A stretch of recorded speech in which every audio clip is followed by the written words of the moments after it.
Good evening and welcome to the West Seneca School Board meeting.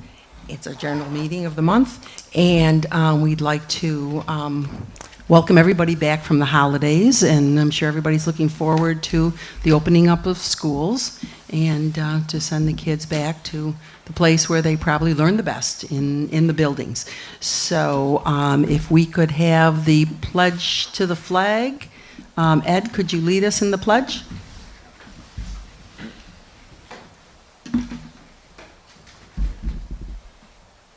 I pledge allegiance to the flag of the United States of America and to the republic for which it stands, one nation, under God, indivisible, with liberty and justice for all.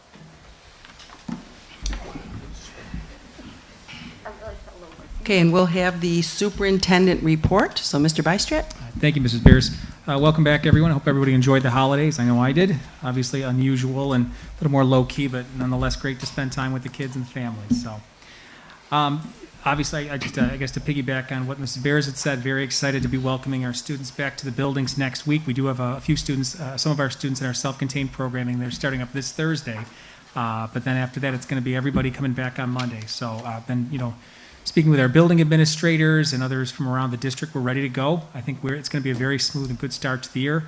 Obviously, just wanted to stress, though, that there's going to be a lot of new protocols in place for all of our families and students, and especially at pickup and drop-off, let's just be patient out there. We will have people out helping get kids safely in and out of the school, but it's going to be a really exciting time for all of our families. I know that I sent out a communication yesterday just to our community, that first week back especially. The teachers are going to be taking a lot of time to really orient kids and acclimate them with the school, the new protocols and whatnot. But again, we're expecting a really good and positive start. I know everybody's really excited to come on back in. So one of the things that I had referenced yesterday too was just the need for us to conduct COVID-19 testing. We have to, at this point, we're in an orange zone, so we have to get 20% of our in-person population for each of our buildings. So that's staff and students. At this point, we have enough, and we've actually begun the process, kind of moving forward with some testing.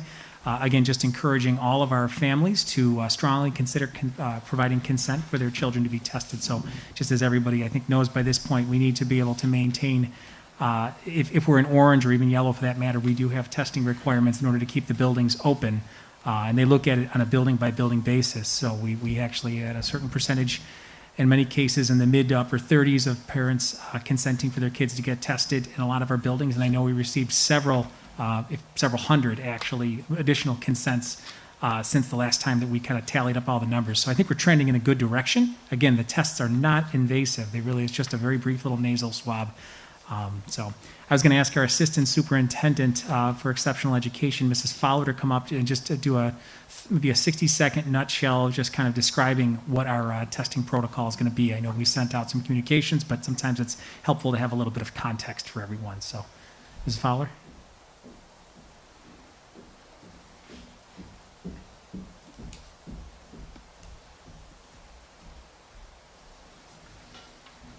Thank you, Mr. Bystrak.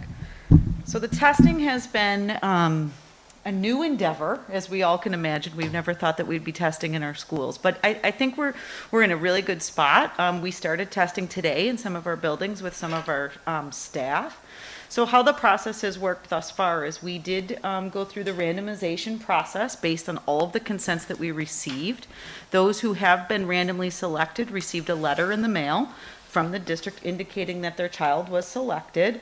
It outlined the process, and it also indicated to them how that they may sign up for such testing. Our testing is going to occur on Tuesdays, Wednesdays, and Thursdays. Tuesdays and Thursdays to hit several of the different hybrid groups that will be in session. Students can be tested during the day.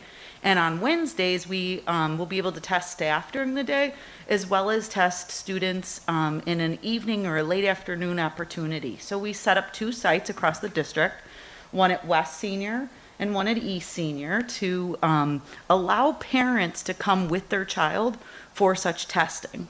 So we have appointment times set up from 2 until 6 p.m., like I said, and all of that can be found on our district website. Based on what time you want to come, you can easily schedule out in advance, because what we did during the randomization process is we took the population for the entire month and sent out letters to everyone for the entire month so that families can plan accordingly. So if you couldn't come this week and you were chosen, you know to plan within the month period of time that we have to do the 20%. We also provided an opportunity for families to pick on a Tuesday or a Thursday if they wanted their child tested during the day. So we did not have specific times for that. The nurses will work accordingly with the teachers and the students' schedules to find an appropriate time within the day. We wanted to make sure parents were well informed, able to participate in the process as need be on the Wednesday evenings.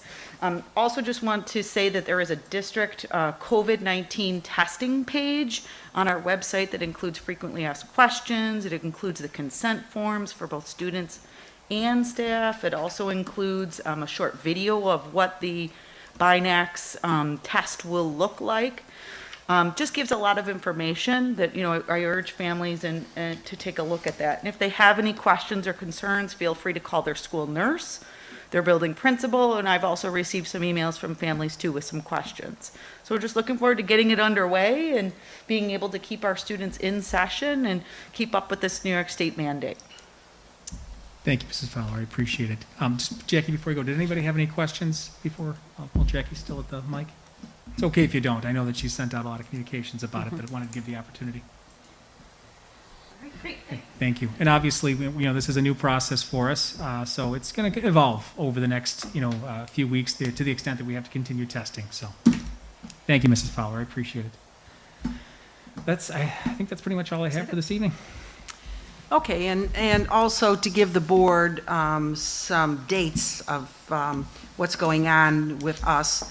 On January 14th and the 28th, we have a policy meeting in the morning, and Mr. Seibert and I usually attend those. On the 20th, we have an agenda meeting, which will get us ready for our work session on the 26th. The 21st, I think this is still on, Erie County Association of School Boards is going to have a legislative meeting just to make sure we get the correct funding and we know what we need to do to get in touch with the legislature. The Erie County Association of School Boards has these meetings. I'll be attending that one. Okay, and on January 22nd, there's a webinar on finance, which we really need to think about for the rest of this year and the coming up year. The budget will be started to be developed very shortly. The 26th is our work session. At the work session, we're going to have the principals of the two high schools and the middle schools to come in and to give a report. We'll also talk about our board goals. And on the 22nd, this is just tentative, there's a super eval workshop which is going to be held probably by Zoom from the Erie County Association of School Boards. So those are some dates of things that are coming in the future. Okay, yes. Hudson and Russ are holding some training sessions on the 15th and the 22nd, 8:30 to 11. It's by Zoom. You just have to register for it. But it goes. Okay, yeah, I forgot to put down the 15th. Yeah. Okay. All righty, thank you for telling us that. And there were no questions that were sent in for the public comment, and since we have to limit the number of people that are in the boardroom, we are not having the public here right now. So can I have a motion for 3? We have some leave of absence. We have an appointment for special ed replacement. We're abolishing 2 LPN positions because we voted, I think maybe last month, to have 2 full-time nurses come on because of all the COVID protocols and all that. So those positions have turned into full-time positions. We have some resignations, unpaid leave, some. 4A? Yes, as you're talking now, I just realized the abolishment. To abolish, we have to? That's a separate. Yep. Okay. All right, so can I have a motion to accept 3? I'll motion. Okay, Jody, and second? I'll second. Mary. Any discussion on those? All in favor? Aye. Aye, opposed? Okay, carried 7-0. Okay, when we abolish a position, we need to have a separate motion on that. So to abolish those 2 LPN positions, can I have a motion? Make motion. Okay, Peter, and can I have a second? Jody, and any discussion on those? Like I said, we're replacing them with full-time LPNs, and Full-time LPNs Any or discussion? RNs? Did we put in those? LPNs. LPNs. LPNs? Yeah, yeah, we have 2 part-time LPN positions that were abolished, but we're replacing them with LPNs, full-time LPNs. Okay, any discussion? Okay, all in favor? Aye, opposed? Carried 7-0. Okay, and then go on to the rest of 4. We have some retirements, unpaid leaves. We're bringing on some cleaners and lunch monitors. We have some subs, some preferred building subs, mentors, AIS, activity advisors that most of the activity advisors we had appointed the last couple of months. This is just, I think those were from East Middle. Some of the coaches for some of the sports that possibly will be held starting mid-January. And then some of the winter coaches, we don't know what's going on with those, but we have those. And then for 6, we have the minutes, CSEA services, and so can I have a motion to accept up to 6B? Okay, Jody, can I have a second? Anybody? I'll second. Okay, Peter. And any discussion on any of those? Okay, so can I have a vote? All in favor? Aye. Aye, opposed? Carried 7-0. Okay, for 7, do we have to do a separate for the MOA? Okay, all right. So for 7A, we have an MOA because we don't have a it's a memorandum of agreement with the teachers union because we don't always have enough subs. It's to help us with the teachers, filling in for other teachers that aren't in the building. Can I have a motion I'll to move accept on that one. 7A? I'll move. Mary, can I have a second? I will. Jan? And any discussion on that? Okay, all in favor? Aye. Aye, opposed? Carried 7-0. Okay, then we have, our district clerk has been doing a wonderful job with getting all of these policies Yes, she has. in shape. They've been years in the happening, so I'd like a motion on 7B and request that a second reading of the new policy, which is 7440, student voter registration and pre-registration, be waived and adopt all the other policies tonight. I'll move.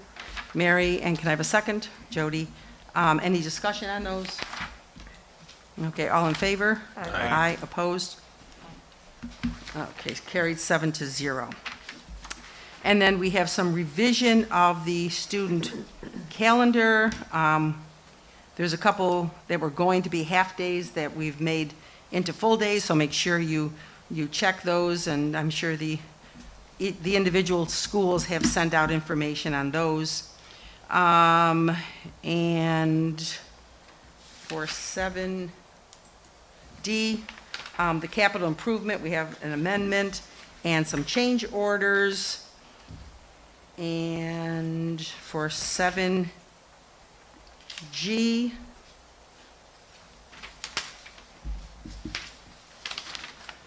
for 7G, There's no G. for the, 7F, Yes. for the crossing guards, do we have to do that separate? No, okay.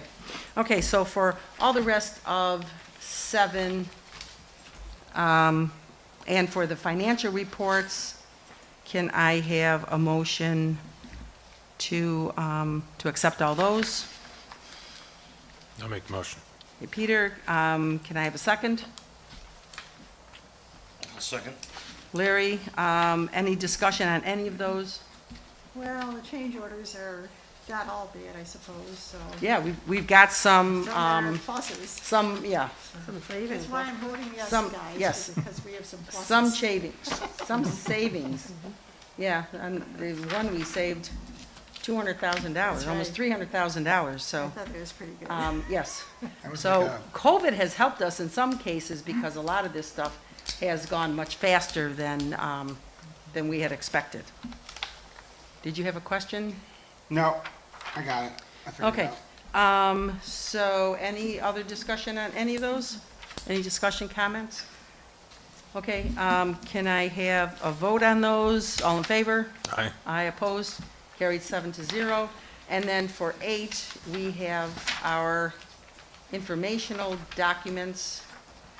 Oh, we don't need a motion for those. Okay, so that's just information that we have for our finances. Okay, does anybody else have anything they'd like to say for the good of the organization? Okay, we are going to go into executive session. Be resolved, the Board of Education of the West Seneca School District enter into an executive session of the board to discuss collective negotiations with one of the district's bargaining units and to receive legal advice from the district's legal counsel. Can I have a motion to go into executive session? I'll move. Okay, Mary, second. Is that the only thing we're going into executive for? Yeah, I think so. Okay. Can I have a second? I saw someone. Mary gave the motion. Jody. And so, any discussion? Okay, can I have a vote?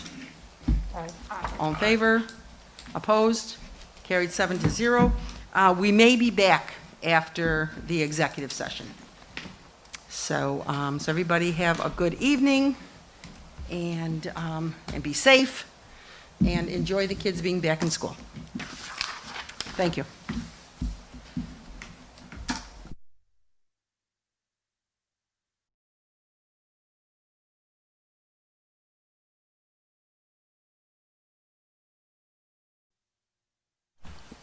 Okay, so we're back from our executive session, and can I have a motion to adjourn the meeting? I'll move. I'll second. Okay, Mary and Jan, any discussion? All in favor? Aye. Everybody have carried 7-0, and everybody have a good, safe week, and congratulations, all the kids getting back to school. Yep. Thank you.